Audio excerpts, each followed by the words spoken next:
Theo hãng tin Reuters, thì ngày 25 tháng 2 năm 2026, một sự cố nghiêm trọng đã xảy ra ngoài khơi bờ biển phía bắc Cuba.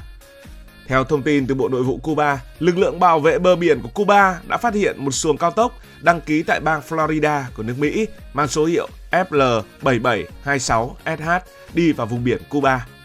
Khi tàu tuần tra Cuba tiếp cận, thì phía Cuba cho biết tàu cao tốc này đã nổ súng trước, khiến chỉ huy tàu tuần tra Cuba bị thương.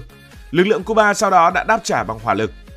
Kết quả từ phía Cuba cho biết có 4 người thiệt mạng và 6 người bị thương. Những người bị thương đã được sơ tán và chăm sóc y tế. Tuy nhiên, phía Cuba cho biết chưa công bố quốc tịch của những người thiệt mạng, cũng như động cơ để tiếp cận lãnh hải. Vậy, tại sao khu vực này lại nhạy cảm?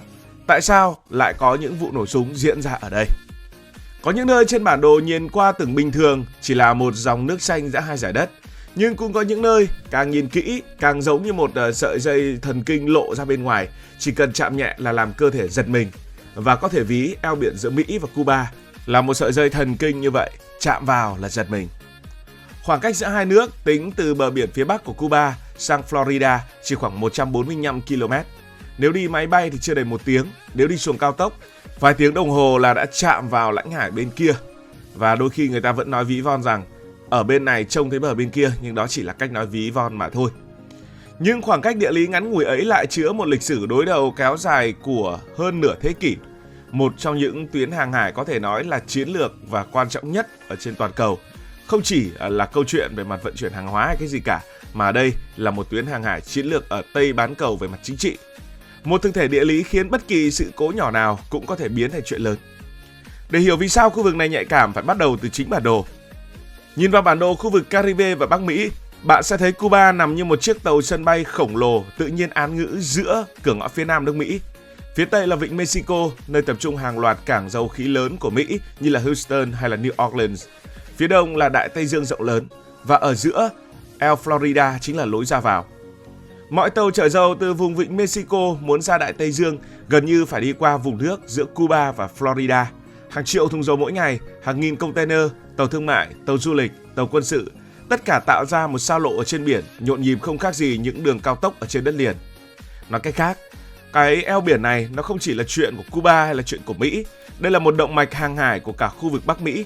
Nếu nơi này xảy ra bất ổn quân sự, chỉ cần một sự cố khiến tàu bè phải chuyển hướng hoặc giảm lưu thông, việc vận chuyển và thương mại của cả khu vực có thể sẽ bị tác động ngay lập tức. Như vậy, địa lý đã biến nơi này trở thành một điểm nút, và điểm nút thì luôn tồn tại sự nhạy cảm. Không chỉ có vị trí, eo biển Florida còn nằm trên đường đi của một dòng hải lưu. Đây là một trong những dòng hải lưu mạnh và quan trọng bậc nhất thế giới. Dòng hải lưu này là một dòng nước ấm chảy từ vịnh Mexico qua eo biển Florida, rồi men theo bờ đông của nước Mỹ ra Đại Tây Dương và sang châu Âu. Tốc độ của nó có thể đạt mức 6 đến 9 km/h. Với tàu lớn, đó chỉ là một yếu tố kỹ thuật phải tính toán. Nhưng với xuồng nhỏ, xuồng cao tốc hay là những con thuyền vượt biên, đây là yếu tố có thể quyết định sinh tử, bởi vì vận tốc như vậy thì cũng hỗ trợ hoặc không hỗ trợ rất nhiều. Dòng hải lưu này khiến việc di chuyển từ Cuba sang Florida về mặt tự nhiên trở nên khả thi hơn so với nhiều khu vực biển khác.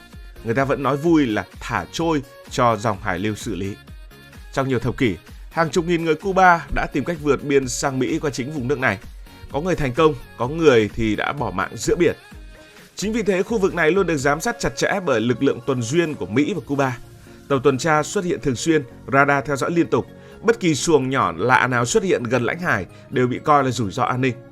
Khi địa lý tự nhiên khiến việc di chuyển dễ hơn, thì địa lý ở đây về mặt chính trị, và chúng ta vẫn gọi là địa chính trị, lại khiến sự cảnh giác trở nên cao hơn.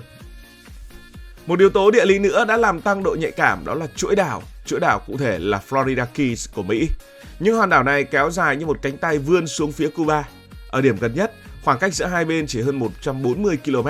Gần đến mức về lý thuyết, có thể nhìn thấy ánh đèn nếu trời quang, tất nhiên chỉ là lý thuyết. Không có vùng biển rộng hàng nghìn km như giữa Mỹ và châu Âu, không có khoảng đệm an toàn, hai bên gần như là sát nách và sát vách nhau. Điều đó có nghĩa là một chiếc xuồng cao tốc rời Florida hoàn toàn có thể tiếp cận vùng biển Cuba chỉ trong một số thời gian rất ngắn. Ngược lại, một xuồng nhỏ từ Cuba cũng có thể áp sát lãnh hải Mỹ cũng rất nhanh chóng. Trong một môi trường như vậy, thời gian phản ứng của lực lượng an ninh sẽ là rất ngắn. Không có nhiều phút để suy đoán động cơ, không có nhiều cơ hội để xác minh dài dòng. Tình huống có thể leo thang chỉ trong có vài phút mà thôi, thậm chí là vài chục giây. Và chính sự gần gũi đó một cách quá mức khiến mọi sai lầm đều rất dễ phải trả giá. Nếu chỉ có địa lý, có lẽ eo biển này đã không nhạy cảm đến mức như vậy, nhưng địa lý ở đây gắn chặt với lịch sử giữa hai nước. Trong thời kỳ chiến tranh lạnh, Cuba là một người anh em thân cận của Liên Xô. Năm 1962, cuộc khủng hoảng tên lửa Cuba nổ ra khi Liên Xô triển khai tên lửa hạt nhân tại đây, chỉ cách lãnh thổ Mỹ vài trăm km. Thế giới khi ấy đứng bên bờ của chiến tranh hạt nhân. Kể từ đó, Cuba trong tư duy chiến lược của Mỹ luôn là một điểm phải theo dõi chặt chẽ. Còn với Cuba, Mỹ luôn được nhìn như một đối thủ tiềm tàng có thể can thiệp hoặc gây sức ép. Khi một khu vực từng là tâm điểm của khủng hoảng hạt nhân, mọi sự cố quân sự ở đó đều không còn là chuyện nhỏ. Nó mang theo ký ức lịch sử, tâm lý cảnh giác và cả sự nghi kỵ kéo dài nhiều thập kỷ. Và đúng là trong nhiều thập kỷ, eo biển giữa Cuba và Florida không chỉ là tuyến hàng hải, thương mại mà còn là tuyến di cư nhạy cảm. Những chiếc bè tự chế, những chiếc xuồng cao tốc, tàu nhỏ từng xuất hiện trong các đợt khủng hoảng. Bên cạnh đó, lịch sử cũng ghi nhận những nhóm người Cuba lưu vong tại Florida từng tổ chức hoạt động chống lại chính phủ Cuba, thậm chí còn có yếu tố vũ trang ở trong quá khứ. Vì vậy, khi một xuồng cao tốc mang đăng ký Florida xuất hiện gần bờ Cuba, nó không chỉ được nhìn như một phương tiện dân sự. Trong bối cảnh căng thẳng, nó được xem là nguy cơ an ninh. Và khi tâm lý an ninh được đẩy lên cao, ngưỡng phản ứng càng trở nên thấp hơn. Cuối cùng, điều khiến khu vực nhạy cảm này tồn tại không chỉ là khoảng cách hơn 140 km, mà là sự chồng lớp của nhiều yếu tố. Nào là vị trí chiến lược, nào là tuyến hàng hải trọng yếu, nào là dòng hải lưu mạnh, nào là khoảng cách gần, và nào là lịch sử giữa hai nước cũng như dòng người di cư. Tất cả tạo ra một môi trường đầy phức tạp, nơi mà một chiếc xuồng cao tốc không chỉ là một chiếc xuồng, nó có thể bị hiểu như một biểu tượng của xâm nhập, của khiêu khích hoặc của phòng vệ. Và vì vậy, ai nổ súng trước, đó không chỉ là một chi tiết để điều tra, nó là mấu chốt để xác định liệu đây là hành vi tự vệ hợp pháp trong lãnh hải hay một sự cố có thể đẩy quan hệ giữa hai nước vào vòng xoáy căng thẳng mới. Địa lý ở đây không chỉ là bản đồ, nó là tâm lý, là lịch sử và là nền tảng khiến bất kỳ tiếng súng nào vang lên trên mặt nước cũng đủ để mang sức nặng vượt xa âm thanh của nó. Vậy về luật pháp thì sao? Theo luật biển quốc tế, một quốc gia có chủ quyền hoàn toàn trong phạm vi 12 hải lý tính từ đường cơ sở. Bên trong phạm vi đó, quốc gia có quyền bảo vệ lãnh hải, bao gồm cả sử dụng vũ lực nếu cần thiết. Nếu một chiếc xuồng thực sự cách bờ 1 hải lý như phía Cuba tuyên bố, thì về mặt pháp lý, nó đã nằm sâu trong lãnh hải Cuba. Nhưng thực tế ở trên biển thì hoàn toàn khác, không có vạch kẻ đường nào nổi trên mặt nước, không có tấm biển nào nói rằng đã vào lãnh hải hoặc đã ra lãnh hải. Tàu cao tốc chạy với vận tốc 40-50 hải lý một giờ có thể vượt qua ranh giới trong vài phút. Nếu có tiếng súng vang lên trong môi trường đó, thì mọi chuyện đều rất phức tạp và chúng ta đều hồi hộp tìm kiếm và chờ đợi câu hỏi về những gì liên quan đến sự kiện này. Địa lý khiến mọi thứ xảy ra nhanh, luật pháp lại đòi hỏi sự chính xác tuyệt đối. Cảm ơn vì đã quan tâm theo dõi câu chuyện này. Nếu cảm thấy thú vị, bạn có thể nhấn nút đăng ký kênh, bật chuông thông báo và chia sẻ.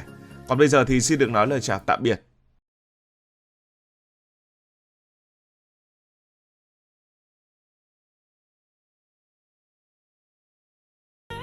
Cảm ơn các bạn đã dành sự đồng hành cùng Hải Thanh Story đi qua những vùng đất, khám phá những điều mới.